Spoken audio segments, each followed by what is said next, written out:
appropriate to introduce these next two guys. If you see them in person, this sums it all up. They're just madmen. All right, joining us on the line on the North Shore Sports Desk, we have the John J. Doyle Insurance. Where are they now? Brought to you by John J. Doyle Insurance in Danvers. Check out their 10 Commandments at doyleinsurance.com. And we have on the line brothers, Lynn natives, former St. John's Prep standouts, college athletes, and now the most scariest thing for me, Nick, is Swampscott cops. So I better not get in trouble because Lord knows they would catch me in a second. Kevin and Brendan Reen, good morning, fellas. How you doing? We're doing Morning, well. guys. How are you? Good, guys. How are you doing this morning? Hanging in there. Yeah. Now, I know one of you just came off a shift. Which one was that? That would be me, Kevin. Kevin. So, Kevin, did you arrest anybody last night? What was their names? What were the charges? And what's the court date coming up so we can all go? No, just It'll be in the newspaper. So, Kevin and Brendan Reen, they're joining us now. They're former standout athletes on the North Shore, and now they are still going strong. If you've seen these guys, Nick, you'd just be so impressed by looking at them. They just finished together the Ironman triathlon in Lake Placid, New York. Now, we'll start with Kevin. Kevin, just explain to our listeners what the heck an Ironman is. Well, Ironman is a triathlon event. Swim 2.4 miles, followed by a bike of 112 miles, followed by marathon of 26.2 miles. And got to complete that in 17 hours is the time cutoff for that. Oh, man. Moving on over to Brendan. I mean, when you're competing in one of those things, what's the toughest leg? I've heard the swim's the shortest, but it might be one of the toughest. Yeah, it's probably whatever one you're in at that time. Yeah.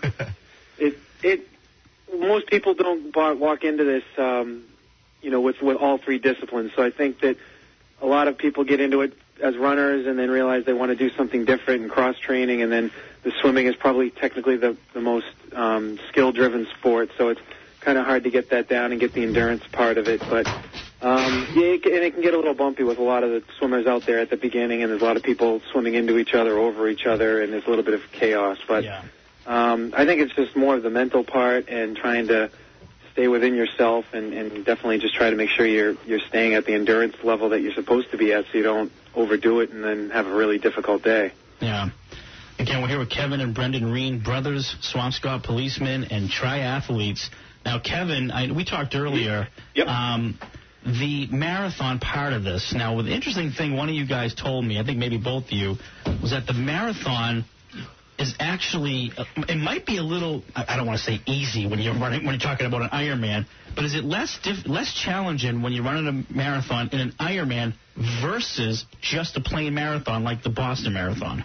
Quite honestly, I think it all depends on the day primarily. As we did talk before a little bit, how when you're running an open marathon, you can be more focused and detailed of particular pacing or race strategy for that, just the marathon.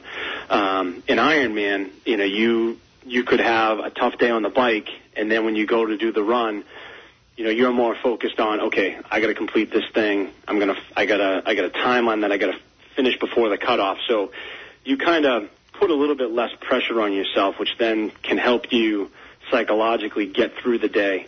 But then again, on the other hand, if weather conditions aren't helpful, it could make for a miserable run. So you just kind of, the whole attitude is just stay positive-minded and, just remember one foot in front of the other gets you closer to the finish line. Now, Brendan, I mean, both of you were, outstanding athletes, prior to your triathlon days. How were you guys able to make, that transition from the sports that you previously played to triathlons?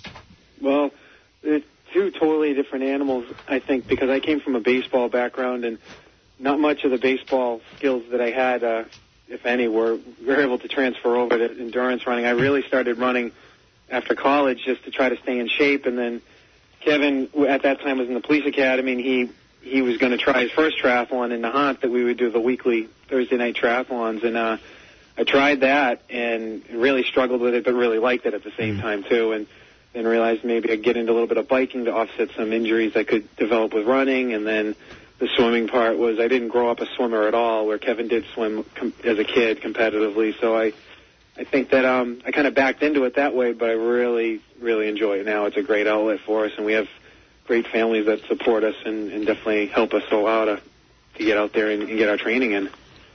Yeah, again, we're here with the Reen Brothers, Kevin and Brendan Reen, Swampscott policemen and triathletes, Lynn natives, St. John's Prep standouts back in their day. Kevin, you're about 37 now, right? And Brendan's a few years older? Yes, that's correct. Yep. Now tell me, I know, Kevin, you started earlier. You had already an Ironman under your belt in 2008, correct? Yes, that's correct.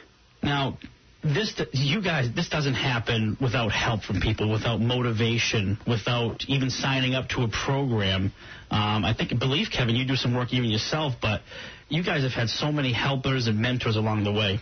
Yes, that's and that's kind of what got things going. I think for me, I started doing triathlon back in summer of 2000, and a good friend of mine, Vin Miserandino, who I now coach with at Breakthrough Performance Coaching, he pulled me into it and just kind of gave me the push that said, give this a shot. You can do this. This will be great. You're going to love it.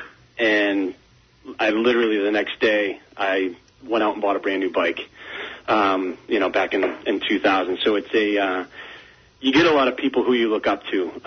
One of the best things about the sport of triathlon is the community, the camaraderie, because everybody suffers through the same element. And, some people are great runners, some people are great swimmers and bikers.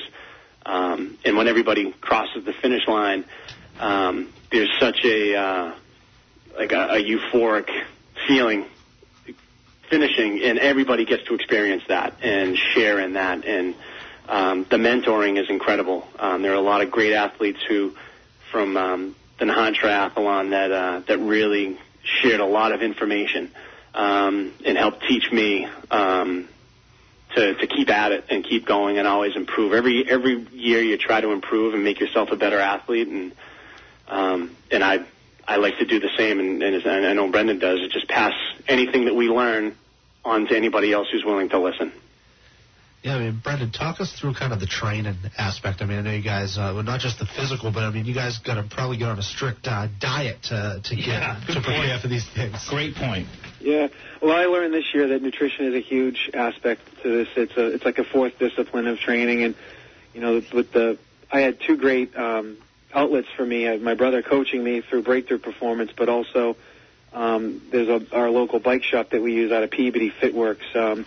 So, Breakthrough, which is based in Ipswich, and then Fitworks right in Peabody, they're right in our backyards. And so those types of people, Jeff Capobianco and Marty Miserandino, those guys that have expertise in this field, and Dean Phillips, they break down for us what I need to do. And Kevin, with the coaching, it was basically a 6-day-a-week routine where my workouts were programmed prior to that week, so I kind of knew what I had to manage that week for the workout. And you kind of just worry about each day. What do I need to do today? And then you realize soon the months are going by, and all of a sudden you're building up a great base of fitness, and you're incorporating speed work and other types of workout.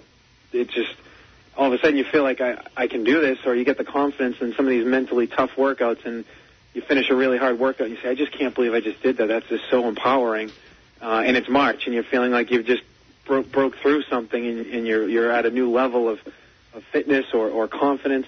And then when it really came time for race day, I really felt calm. I felt within myself and controlled, and I think that was the best thing that got me to the line. But I did learn on that race day that nutrition is a huge element. The run was particularly hard because there were some breakdowns in the nutrition that I had, as well as I think Kevin would share that he did too. And so there are things to learn about and to kind of tinker with as we continue training and going forward for next year. Excellent. And Kevin and Brendan Reen of Swampscott, thank you so much for joining us. My final question to you guys, and I'm sure everybody wants to know this who's listening, who's faster? Well, I think it all depends on the day. Kevin's typically faster, but this particular race, I happened to catch him, and nice. And mathematically, I finished ahead of him, but not by too much. But it's because of his good coaching. Yeah, beating the mentor, and I know you guys were actually 1 and 2 in a local race, right, in Marblehead? Yes. Yeah. Who won that one? Yeah. Who won that one? Kevin did. I think it's like his 5th time he's won it. So he's done pretty well with it. Yeah, not bad. So it's a back and forth. Sometimes you win some, lose some with you guys from the competition for Reen Brothers. Hey, guys, thanks so much for joining us. By the way, we should mention these guys are also not only busy as cops, but they're actually fathers and and husbands. So say hi to your family for us, guys. Thank you so much for joining us. Thanks for your time, Don. Take care, guys. Thank you very much. All right, the Reen Brothers. Got to watch myself in Swampscott. Make sure everything's legal on the fly. All right, on the other side, we're going to have the Cape Ann Savings Bank Student Athlete of the Year from Rockport.